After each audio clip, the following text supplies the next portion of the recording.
Like, it feels insane because she's such an icon. I love her so much. So many of her performances live rent free in my head. And I remember meeting her for the first time at our first table read, and I was so nervous. And she was like the coolest, most like open, chill, kind, generous person. And I'm so grateful to have her in my life, because now that we've known each other for, gosh, like over 2 years, she's just been the advice that she's given me, like personally, professionally, interior design advice, everything. I mean, this woman knows everything. I'm so grateful. Come on, Kennard, go! Brenda's busy. Come on! You gotta double team him, Yes! Get it, Cleveland, let's go! I love you so much. What do you think I sweat so much at Kate? Outstanding. Thank you so much for having me. I'm so excited. I'm such a big fan of this show. This has been months in the making. We have been talking about trying to get you on here for a while. I think there was brief talks about that this would have been a beautiful meetup in Disney World. You have no idea. I was devastated when that didn't work out. Here's the devastated. deal. There's always later. Please, We'll take a rain check. Please, I'm a Disney adult, so please, that's my dream. Perfect, because I refuse to go there unless I have a Disney adult at my beck and call, because I am not a Disney adult and I like to lean on professionals. I could, right now, if you were to tell me, like, how should I go through Disneyland with my kids, I would write you down how you should hit the parks, where you should go, how old are your kids, what ride they should hit. Yes. Not only grew up Disneyland, but like as an adult, I feel like me and Mac love Disneyland more than our children do. I do think so we are, because we're East Coast, we're Disney World people. Yeah. I will tell you, I have realized that it is not for the kids. No. It's not, it's for us. And as adults, we can appreciate the magic and also the food and beverage, and also our legs can do it, you know? Yes. It's a lot. We took our kids way too early. Like, they don't know.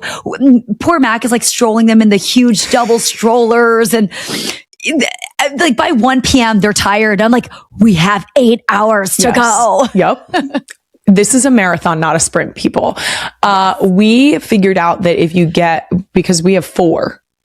Oh, because we're crazy. Congratulations. Also, are you okay? No, thank you for asking. We figured out that there are actually these strollers that you can fold up and put underneath the big stroller. So we have 2 compact strollers underneath a double stroller, because you can't take a wagon. That's a thing. So yeah, I wholeheartedly agree with it's a marathon, not a sprint. And we have regularly hit that like 1, maybe somewhere between 1 and 2 o'clock. And I'm like, are we going to make it? Are we gonna make fireworks? Who knows? But we're gonna find out together. That's exactly for us. That's the benchmark is, are we going to make the light show or the fireworks? Yes. Mm-hmm. We'll get back to parenthood a little bit later, but I really want to talk to you about Running Point. First of all, congrats on season 2. Thank you. Thank you so much. I actually got to talk to Kate Hudson last year when the first season came out. Yes. And it's been so fun to see your friendship on screen. How has that been for you guys? Well, firstly, I told her all about your podcast because I love it. And that's the thing about Kate is she is one of my really good friends. She's like a big sister to me. I sometimes look over and I still can't believe that I'm standing next to Kate Hudson. Like, it feels insane because she's such an icon. I love her so much. So many of her performances live rent free in my head. And I remember meeting her for the first time at our first table read, and I was so nervous. And she was like the coolest, most like open, chill, kind, generous person. And I'm so grateful to have her in my life, because now that we've known each other for, gosh, like over 2 years, she's just been the advice that she's given me, like personally, professionally, interior design advice, everything. I mean, this woman knows everything. I'm so grateful because she is the best scene partner, but also at the same time, I think we're chatting more about everything else. Like, we kind of shoot a show while we're just hanging out. That's what it feels like. This show is like, we're just a bunch of friends hanging out. And I guess we kind of make a show in our downtime. It's honestly, I feel like that comes through the screen. All right, next up, kids all over TikTok are proving just how brutally honest they can be about their parents with this new missing person trend. Oh no. Queen Emma, the clip, please. If I was missing and I needed to describe me, that you needed to describe me to the police, what would you say? She likes McDonald's. She has hair that turned from blonde to black. She farts pretty loud, so I think you'll smell it out. Or your canine will. You're doing everything wrong. Shh, just be quiet. She's very beautiful. She has hazel eyes. She has brown hair with highlights. She has a banging butt. Okay, Dad. You'll probably catch her at McDonald's eating. Okay, first of all, this is the most first child, second child display I've seen in a minute. The first child said, I know how to handle this exercise. And the second one said, I'm gonna roast the shit out of you for the next 2 minutes straight. The level of comfort and the friendship you guys have comes through the screen because it's, first of all, I said this to Kate. I watched the entire first season while walking on the treadmill because I was like, if you guys are going to be boss ass women, I'm going to be a boss ass woman and keep my body moving while I watch this show.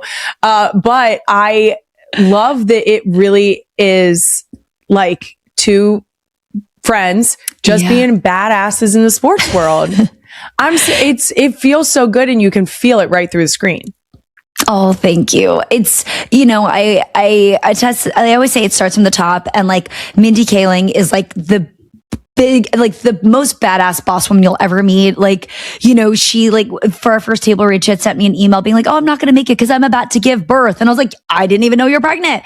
2 weeks into filming, like 2 weeks later, we were filming our first episode and we finished a take. And then I hear, wait, I have a quick note. And it's freaking Mindy. And I'm like, Mindy, you just had a baby. She's like insane. Like being around her and Kate have just inspired me so much because when I was about to start this show, this was my first, like my big undertaking after having 2 kids. I felt really lost and confused about, where I was in life. How do I navigate this new me? Cause I just felt so different after having my kids. And you know how, I feel like society tells like all like working moms, like, no girl, you got to go out there and keep working, live your best life, be a boss bitch, but also be a full-time mom. You can't miss a single soccer practice. Make sure every bedtime. And I was like, I didn't know. I was so nervous. And then I met these 2 incredible women who both have 3 kids, who both run empires, who are both so kind and generous and so talented and good people. And it inspires me so much to just keep going, and that it's just about prioritizing your, like, what's important to you, and that moms are incredible. You just make it work. Like I don't know how, but you just do. That's the female way. We'll figure it out and we'll do it. I am going to hit the spoiler alert because your partner once again makes a cameo this season as someone who also has a husband constantly pitching crazy ideas to her to get involved in. I love this for you guys. What's your strategy when he does this? I'm like, can I just have one thing? I'm kidding. It's, you know what it is? It's because we genuinely are all friends, like Dave Stassen and Ike Barinholtz and Mindy, Mac is friends with them. And so it started off as like kind of a joke because we shoot all of the basketball, all the game stuff at the very end. We shoot it the last couple of weeks, and Mac just like stopped by set and he was like, oh, what if you just like throw me in the stands? Like, can I just like be a fan? No one says anything. And he's like, but we can like, maybe I'll do a fan bit. And they're like, actually, we do have like a little fan bit that is coming up in a couple days if you want to do that. And he's like, oh my God, yes. And then I was like, oh, that's cute. And then we got picked up for a second season, and we were actually at the opening Rams game, and I had Dave Stassen, our showrunner, and Scott MacArthur, who plays Ness. I had them come with us, and he spent the first half hour like pitching this like story arc for this fan and how he's going to come back. Yes. And let me tell you, he already has a pitch for this non-existent season 3. And he was so mad because he technically has 2 cameos this season because we use a clip from My Girl. Yes. Spoiler. And he was so mad because he's like, I have 2 cameos and I didn't even get an invite to the premiere. He was like, I'm your +1. And I was like, wow, honey, I was like, it's the pecking you were order. there either way. He was there either way. That's a great point though. So season 3, I'll do what I love to do. This is my wooden spoon I knock on just for good luck. Just so we don't jinx anything, but I'm on board. I'm going to cross fingers and toes for a season 3 and hope that maybe there's 3 cameos next season, because if we're building, let's build, you know? Oh, that's a great pitch. Oh, I can't even give him that suggestion. If I tell him to do 3 cameos on the show, I just think this fan might have a deeply rooted backstory and why they're a fan, you know? I don't know. I don't write shows. There's a reason for it. I have no business in there. But just take it. Just take it. Keep that one. We'll take it. If we use the idea, we'll credit you, Kylie. Thank you so much. Maybe I could come to the premiere. Please come. Thank you so much. Please. No, that would be so much fun. I always say, like, we need more women and women in sports on this show. I'm here for it. Oh, I don't want to be in it. I just want to come. No, I mean, you can come visit, but also be in it. No, thank you. I am good. Have you ever seen the Homer Simpson when he melts into the hedge? Yes. That's me. That is me. Find a hedge, I'll be in it. I am good. If you have a hedge, if you have a hedge you just paint me green, put me in there. That'll be my role. Well, regardless, you should come visit. If there's a 3rd season, come. Please.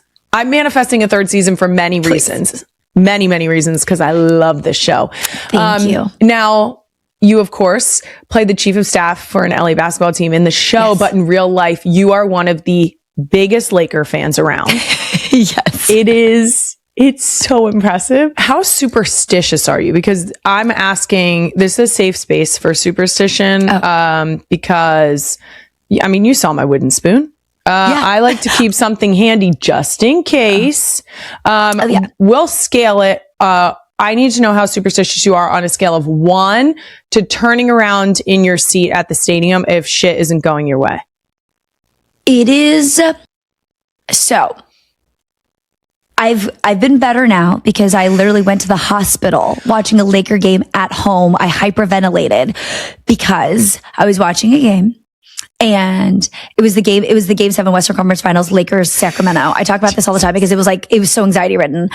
The game was really close, and I'd taken a little sip of water. And I'm a person I had this like Lakers like pajama set that I wore, and we went on a run, and I was like, and I wore that, and I won't wash it. If I don't have anything to start with, but if we have a great game, I'll just like casually repeat something, and then it becomes my superstition of the season. I endorse this that game, I took a sip of water, and they scored. And then I was like, oh, that's so crazy. And I took another little sip of water, and they scored again. So I just kept taking sips of water. And this was like the start of the second half. And by the end of it, I literally threw up. I was freaking out because we won the game. And I like literally hyperventilated and had to be taken to the hospital. And at the hospital, I was in there waiting, and I wanted to watch the post game. I was trying to make myself throw up because I was like, if I just throw up, I can go home. And they had to turn off all the TVs because I was trying to make myself throw up so I could watch the post game. So that is the level of like superstition I was at. I'm better now. Like, for instance, I do have like a lucky Rams jersey. I'm much more superstitious with the Rams right now because it's also a much shorter season. Because I used to be in 82 games a year, whether I was listening to it on the radio with Stu and Chick. I would listen to it on the radio because that's how old I am. And that's how long I've been watching the Lakers. Mm-hmm. And when I was shooting The Sweet Life, they had to put a monitor under, because we shot in front of a live audience. So they had like bleachers. They'd have to put a monitor underneath the bleachers if there was a game on so I could watch, because otherwise I'd be so distracted because I need to know what the score was. Yes. Absolutely. Yes. So that is the level of superstition I have now. Like, I was so nervous, and I still think this is why the last game we went to was the OKC game. And mind you, LeBron wasn't playing, AR wasn't playing, Luka wasn't playing. But it is the first time because when I go to a sports game, I'm in head to toe in my team's gear. I do not like to and I went and we had just come from a long day of press and I wasn't wearing any Lakers gear. And I attested as to why we lost that game is because I was not wearing Lakers gear because I never go to a sports game without wearing. So I'm like, that's what it was. It's because I wasn't wearing my Lakers gear. I can't disagree with you. I'm sorry to put that pressure on you, but I can't disagree with you. Yeah. Okay. Well, you're never going to make that mistake again. Never. I kept thinking about it because we went straight from our press and I was like, I don't have any Lakers gear. I'm going to freak out. Like this is not going to be okay. Next time we stop at the pro shop. We have to. You have no other choice. This feels really good to me. I'm sorry that it feels so bad for you, but it feels great to me. Now, the one other thing I will bring up about the Lakers is that I saw somewhere that on the Sweet Life set that you had a cutout of Kobe. Is that correct? My dressing room for the entirety was all Lakers out. Like I have a like you walk in, you met a life-size Kobe Bryant, met you at the door, but I had Lakers theme blankets, pillows, mirrors. It was all Lakers theme. The entirety of I was always Lakered out. I mean, I had sneakers that I had custom made. They were like old school Dunks that were purple and gold. And they say Ms. Brenda Bryant on the side because that's how psychotic I was. Delusional. Absolutely delusional. Now, I would like to say the clip of you, Mike. I was actually very calm. So that was one of my, thank you so much for bringing that up. Were you on your best behavior? I was so calm. I was actually, when I watched, when they sent it to me, I was like, but I was much more calm than I normally am. And when you sit courtside at the Lakers, they give you like this little note that is like the way that you need to conduct yourself. Sure. And I feel personally, I feel like they wrote it for me. I feel like it starts with, "Dear hey, Brenda, Brenda, chill out." I really feel like I took it really personally and I was like, okay, I'm going to be on my best behavior. And so I just want everyone to know that I was on my best behavior. That was a really hard game. It was a rough game for us. And I feel like because you didn't have your really Lakers calm. gear on. Exactly. But I feel like I was really calm and I feel like we had a great time.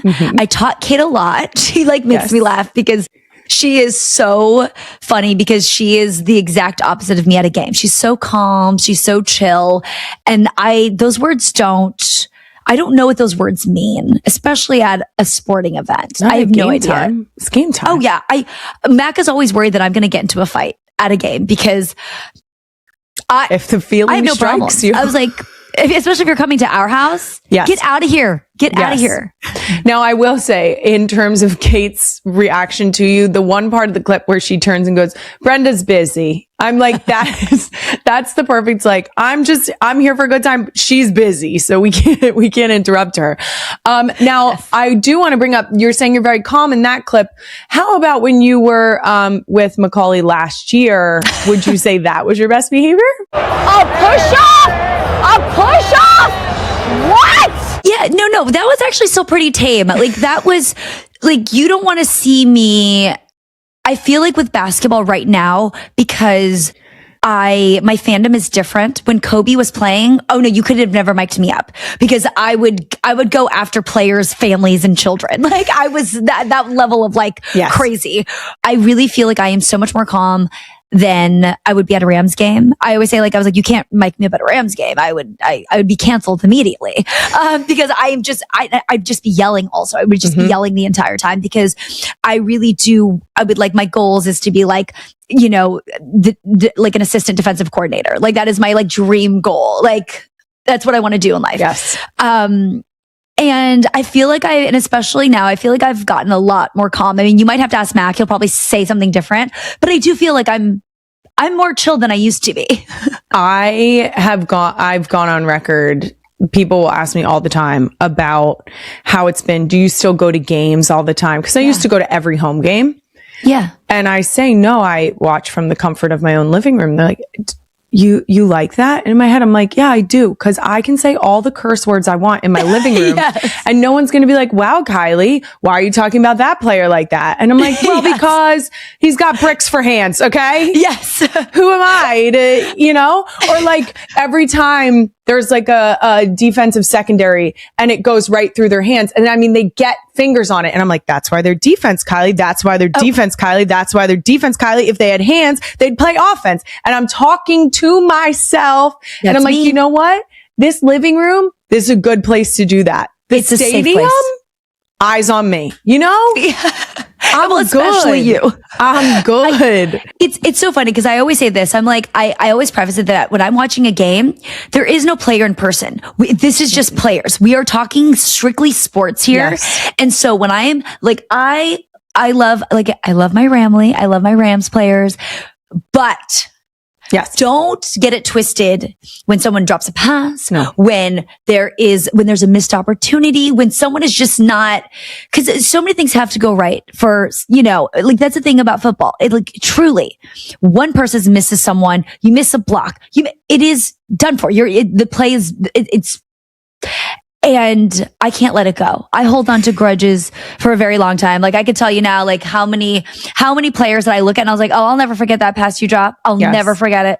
I'll never forget it. Now, I used to give myself grace by reminding myself that no one was excluded from the opportunity of me ripping them to shreds. And by that, I mean, I used to get my husband too. Like there were times where he would have a hold and I'd be like, you thought you were going to get away with that? You you were so far outside of your framework.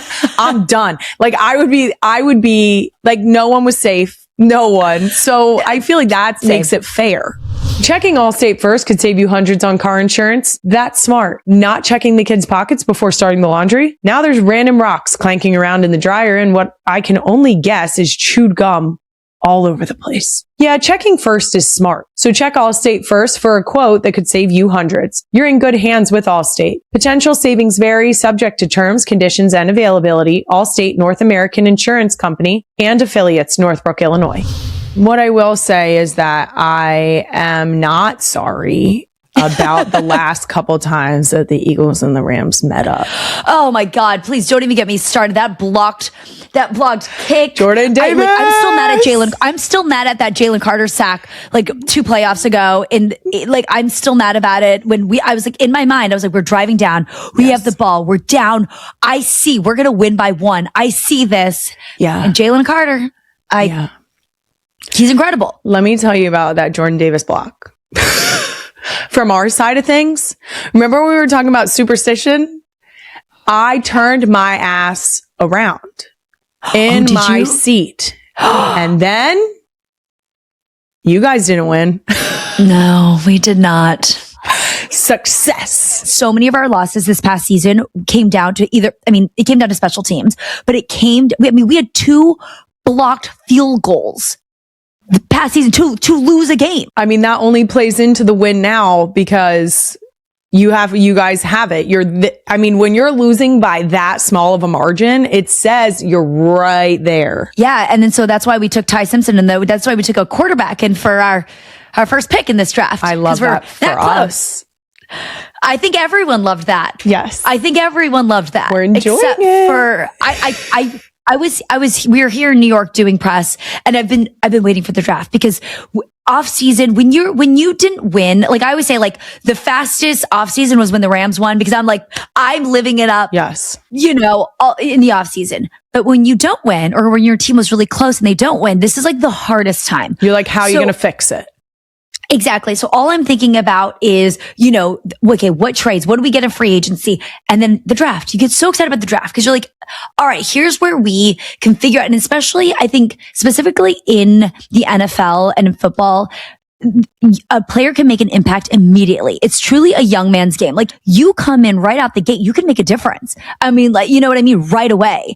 And so that's what's hard for me is like, we can't wait 3 years. Matt Stafford will be 742. Like, You know what I mean? I'm like, we are. Oh gosh. We are a win now team. And so I'm really frustrated because all the other picks that we took a tight end, like an O-line, defensive line, a wide receiver. I'm like, yeah, that's what I thought we were going to take. And I thought we were just going to take a star player, someone like a Mekhi Lemon, a Caleb Downs, a Reuben Bain, someone that's going to make an impact right away. And I hope Kylie, I hope in a couple of years that I'm eating my words. Like, I hope I'm going, past Brenda was wrong. I hope I'm wrong. I mean, as long as it is not against the Eagles, I hope you're wrong too, just because I love your passion. We actually did a funny thing we were all together with our cast and everyone, like Justin was like, you know what we should do? Show each other's For You page, like, or explore page on Instagram. And I was like, what is mine? Cause I'm not really on social. And like mine, like, I mean, let's see. It is, I don't know how to get to your, never mind, I don't know how to get to your For You page, but we went on mine and they were like, mine looked like a 12-year-old boy. It was just sports. I was like, is this really who I am? Like, apparently, You're getting targeted ad for like fat heads for your wall. Oh, I mean, yeah. I mean, even now, like right now it's just the Rams. Yes. It's just the Rams. 'Tis the season. It's just the Rams all the time. It's no joke. I love that so much. I know. This is my life, Kylie. It's like my kids, like, so, this past August, like Mac, like kind of re-proposed to me and it was really sweet. I was coming home from Running Point and my mom texted me. She's like, are you wearing makeup? And I was like, what? And they had flowers like all by the front door and my two boys. And I walk up and I was like, oh my God. And he looked at my boys. He goes, okay, what do you say to mama? And my youngest went, Rams house. Cause he's so used to me doing callback. I'll go, whose house? And I'll go, Rams house. Oh, I've trained my kids well. It's so beautiful. Yeah. Oh, and it was like we rehearsed, like, will you marry us? But no, my son instinctively knew Rams house. That's outstanding. Raising them right, raising them right. You gotta get it in there while you really have to like instill it when they're young. Yeah. So that they know. If you ask my kids go, they'll say go Birds. Yes. I love that. We got it. As they should. They should. That's a well-informed child and I like it. Now, before we move off of sports completely, yes. I heard you say, one of your dreams would be to be chief of staff for a team. Oh, yeah. But you actually did get kind of close when you were a captain for the Disney Channel games. Yes, ma'am. Now, I apologize for this next sentence. No, please But can you believe that was 20 years ago? That is, I mean...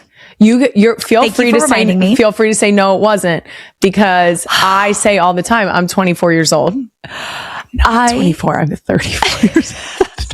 Can I tell you, I didn't really feel my age until I had children. Like, I feel like I've aged 10 years in the last 5. See, I still think I'm a teen mom. I have a 6-year-old. My oldest is 6. I'm like, I was a teen mom. 24 years old. I was math. I was a teen mom. My favorite is when I was like, yeah, I have 2 kids, 3 and 5. They're like, oh yeah. And I was like, you don't want to tell me that that's shocking? Like, I look like I shouldn't have 2 kids? Your face should have said something else. Yeah. That you should have been like, oh my goodness, you don't look like you should have 2 kids. Because in my mind, I'm like, I'm still a child. I can't believe someone allowed me to have 2 children. Thank you for saying that. Right? I'm like, and I really realized when I had kids, I'm like, no one knows what they're doing. My parents definitely had no idea what they're doing. Absolutely. We're all faking it till we make it. 1,000%. But back to the Disney Channel games. Yes. That was the best. Like, we were so competitive because we did it at Disney World. The second and third years we did it at Disney World. And it truly was like summer camp on steroids because we all knew each other. We all shot on the same lot. We've all known each other for so long, but they literally put us in our own little tents. And my team in particular, that first year we were out there when I was a captain of the red team, the Inferno, we were so competitive. Like, and so many of us were far too old, like, to be this competitive because some of the kids were really young. We're like, we don't care.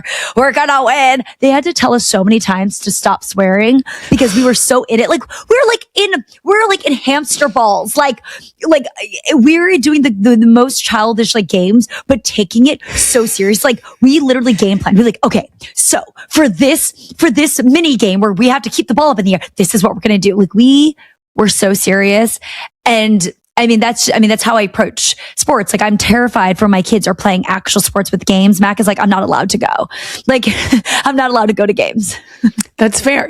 Sometimes you got to recognize and you got to be self-aware and you got to be like, you know what? I'm either going with tape over my mouth or I'm not going at all. Exactly. Now everybody's talking about their Disney Channel Mount Rushmore, which I saw you did. You shared yours. I just recently shared mine. I had Miley, Hillary, you, and Selena. Ma'am. Who would be your Disney Channel starting 5? Oh, like if I had to Best athletes. If you were putting 5 people on a court, who are you putting out there? Let me see. I have to really think about this because we're actors, mind you. We're actors. So I have to think hard about this because, that'd be really hard because I love everyone. But like, it's sports. It's not about loving them. I know. If they're an athlete, they're an athlete. I'm telling you right now, I'm literally blinking because I'm like, we're not a very athletic bunch. You're like, none of you are worth drafting. Kind of. It's okay if that's the answer. I draft myself. If that's the answer. I don't think I draft myself. I think we could have you as the head coach. I would do that, but I don't think I could actually play. You know what my mind went straight to was get your head in the game. And I was like, wait, maybe Zach or Corbin or Luke. I was like, They're dancing. They're dancing. They are dancing. Dancing. There is a finesse to dancing that could make you a little fluid on the court. True. Could have you breaking some ankles. Probably that, or like I'm thinking of like, do you remember like the Disney Channel movie? Like, it's like I forgot, it was like double teamed or something. The two twins. Yes. I was like, I'm literally going back and going, yes. Did they actually play? Oh, you know what? John Sally, former wonderful Laker. He was actually in a Disney Channel original movie that I was in. So I draft him. I draft John Sally. That is the most. Does it count? You know what? Dwight Howard was also a guest star on our show. Look at Jesus. I love that you're like, how can I make my way around this and make I'll take it real legitimately good starting 5? So I'm going to find the people who had cameos and then I will put literally outstanding. I love that tactic. I like to win, Kylie. I like to win. I love it so much. In any way possible. Outstanding. That was well done. Way to take that and just absolutely smash it. Gosh. Now, since we're talking Disney Channel, I have to ask you about London Tipton and the Sweet Life of Zach and Cody. Would you ever be down for a Sweet Life reunion? Oh, of course. I just saw Phil Lewis recently. Dylan and I were just texting, and I saw Ashley about a year ago. We still all see each other, but we haven't all been in the same room in such a long time. And I think that'd be so much fun because people always talk about reboots, and I think we all feel the same way, where we kind of feel like we don't want to touch something that we feel like we couldn't do justice to. And because at that time, like we just had the best time on that show. Like they really are like family, but 1,000%, I would love to get everyone together in a room together because it's been so long and I've sort of seen everyone individually, but we haven't all been in the same room in a really long time. And I think that'd be so much fun. We're married with kids. All of us are like, it's insane. We're all so old. I would love it. I feel like the nostalgia would just hit so hard. And I do think that, like you're saying, a reunion would be so refreshing. And I wouldn't say no to a reboot, but if it's not you guys, like the nostalgia of it is you guys. Oh, so it feels good. Maybe we need a Disney Channel games reunion. Like that would be fun. All of us so old now with our like our broken bodies from having children all together. And we'll just like play like Mahjong or like Gin Rummy. Seated games, please. Seated games for the geriatric former Disney Channel stars. Now, I did see that your partner has said your kids don't know that London Tipton is literally you. Is that still the case? They don't understand. Like Mac has behind my back shown them things that I've in. Like our oldest is really into like superheroes and like Ninja Turtles. And we showed them like the Ninja Turtles from the 90s and like Three Ninjas. Do you remember those movies? Yes. And so they were very into it. And Mac showed them Wendy Wu. And my son because they're so used to watching videos of themselves and like digital age, they're so confused because they're like, why is mama flying across a warehouse while doing kicks? Why is mama doing backflips? And they're like, can you do that, mama? Can you do that right now? And I was like, how do I explain this to the kids? And I looked at Mac and I was like, how dare you do this to me? Because now, and so now Set I'm like, a level of you better listen to expectation. mama. Because otherwise mama will be doing flying sidekicks from across the room. Yes. They don't understand. It's really weird for them because I think they just think this was like us when we were younger, the way that they look at pictures of them when they were younger. For me, it's a little bit different because like, I feel like I still look the same, like same-ish. I just look younger. For Mac, they don't understand that he is Kevin. They love Home Alone. They watched it for the first time this past year. They love it. They don't understand that that's their papa. Like if you asked my kids what like their parents did for a living, like they asked my son at school, like, oh, what does your mama do for work? Cause I was away for work and the teacher told me, he goes, oh, my mama talks. She talks for a living. He's not wrong. But that's what he thinks we do. A few other details were missed, but it's fine. Yeah, it's really hard because it's hard. Like it's not a tangible thing for like kids at this age to understand that their parents pretend to be other people on TV, you know? So yeah, it's like, we'll cross that bridge when we need to. We'll get there eventually. I hope so. Maybe. Now, since we're already talking motherhood, you guys have 2 boys. Yes. I have 4 girls. Wow. Yeah. When you talk with friends that have girls, what stands out as the biggest difference? My favorite thing is when my girlfriends are like, oh, I'm sitting here and we're doing our nails, or she's there and you're doing my makeup. Yes. We're going to go have a nail day. Or my girlfriend like brought her daughter like for lunch and she was sitting there and just like chatting about nails. And I literally had to bring like a bag full of toys and I'm running around catching like heads and like, that same friend sent me a video of like our situation where it's like a mom and her daughter, like they're playing with dolls and they're sitting there chatting and the house looks all aesthetic. And then her friend with her boy mom friend comes in and she's like in sweats, carrying like 14 bags, running around. That is me. And that's, I think the biggest difference is boys at this age just don't stop moving. Everything is tag. Mac taught them freeze tag so I can at least like have a break. Freeze tag.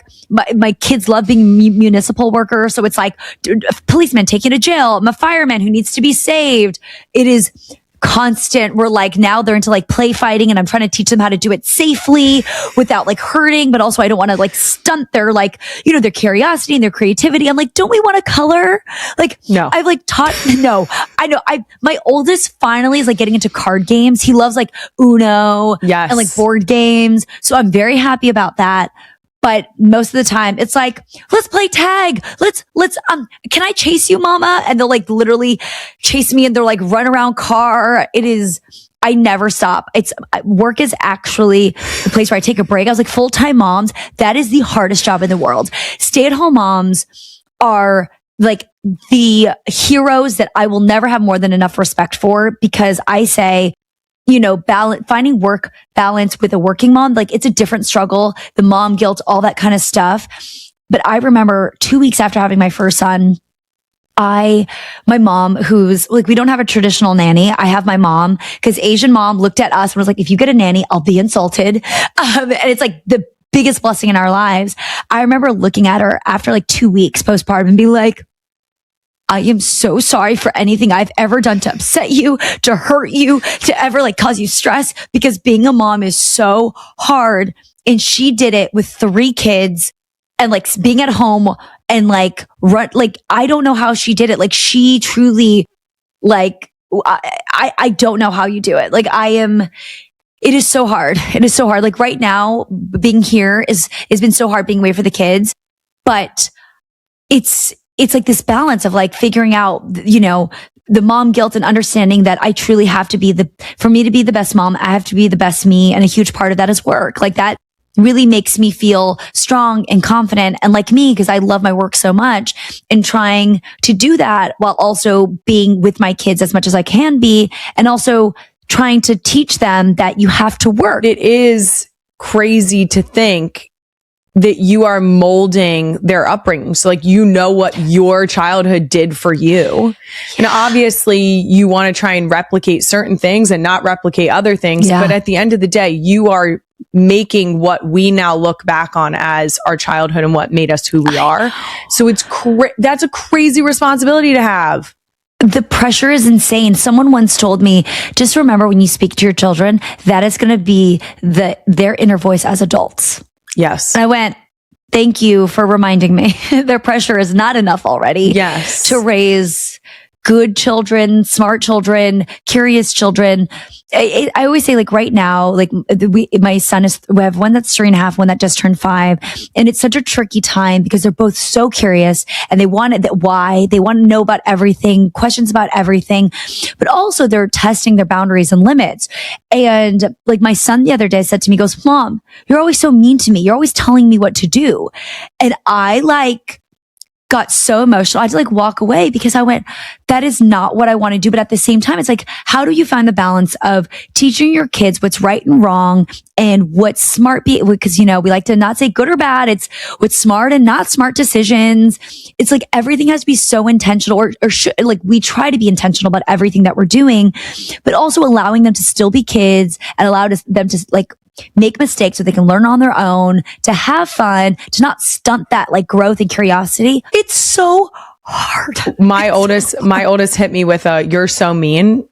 She doesn't on a semi-regular basis. Like if I ask her not to do something or I'll say like, that doesn't feel like a good choice.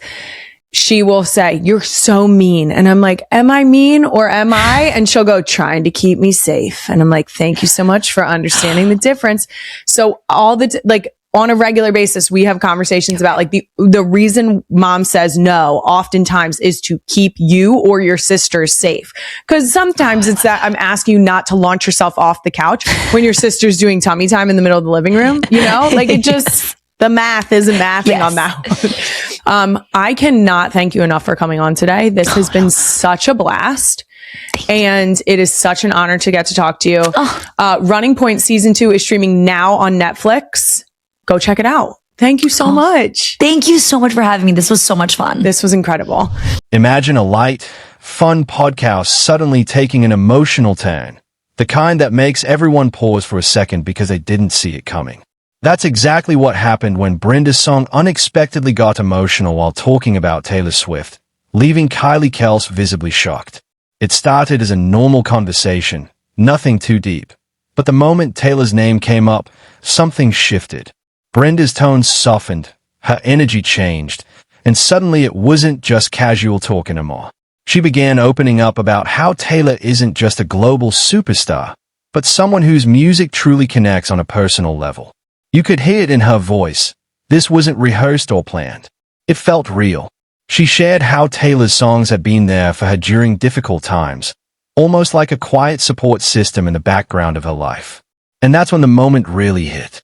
Brenda, clearly emotional, talked about how rare it is to find an artist who can make people feel understood without ever meeting them.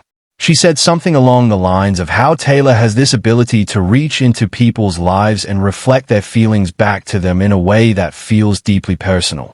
That honesty caught everyone off guard, especially Kylie, who didn't expect the conversation to turn so heartfelt so quickly. You could see Kylie processing it in real time, surprised but also moved. The whole vibe of the podcast shifted from playful to intimate. It became less about entertainment and more about connection. And honestly, that's what made the moment so powerful. What stands out is how unfiltered it felt. In a world where so much content is polished and curated, this was the opposite. No big setup, no dramatic music, just a genuine emotional reaction. That's the kind of moment people don't scroll past. That's the kind of clip that sticks. By the end, you're left thinking about something bigger than just a podcast moment. It raises a question. What is it about Taylor Swift that creates this kind of impact? How does one artist manage to resonate so deeply, not just with fans, but with other celebrities too? Maybe it's the storytelling, maybe it's the vulnerability, or maybe it's something harder to define. But one thing is clear. Brenda's song's emotional reaction didn't just highlight Taylor Swift's influence. It reminded everyone why moments like these go viral in the first place.